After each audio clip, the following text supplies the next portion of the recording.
அல்லாஹ்வுடைய ரசூலுடைய வாழ்க்கை வரலாறு நமக்கு தெரியுமாங்க?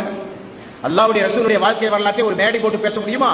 அல்லாஹ்வுடைய ரசூலுடைய வாழ்க்கை வரலாற்றை அண்டை வீட்டுக்காரருக்கு எடுத்துச் சொல்ல முடியுமா? அல்லாஹ்வுடைய ரசூலுடைய உண்மையான வரலாற்றை நாம் வளர்க்கிற பிள்ளைகளுக்கு போதிக்க முடியுமா? அல்லாஹ்வுடைய ரசூலுடைய வாழ்க்கை வரலாற்றை நம்மை பெற்றெடுத்த நம்முடைய தாய் தந்தையர்களுக்கு போதிக்கிற அளவுக்கு இஸ்லாம் குறித்து, வேதம் குறித்து, அல்லாஹ்வுடைய ரசூலுடைய வாழ்க்கை வரலாறு குறித்து நாம் முழுமையாக அறிந்து வைத்திருக்கிறோமா? நெஞ்சிலே கை வைத்து சொல்லுங்கள்.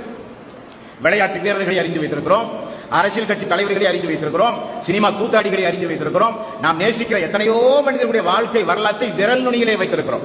ஆனால் நமக்காக இறைவன் புறத்திலிருந்து நம்மை நரகத்திலிருந்து பாதுகாக்க, இருளிலிருந்து இந்த மனித சமுதாயத்திற்கு ஒளி விளக்காக இறைவன் அருப்பிய அந்த தூதருடைய உயிரை விட மேலாக நேசிக்க மதிக்கத்தக்க அந்த தூதருடைய வாழ்க்கை வரலாற்றை நம்ம எத்தனை பேர் தெரிந்து வைத்திருக்கிறோம்?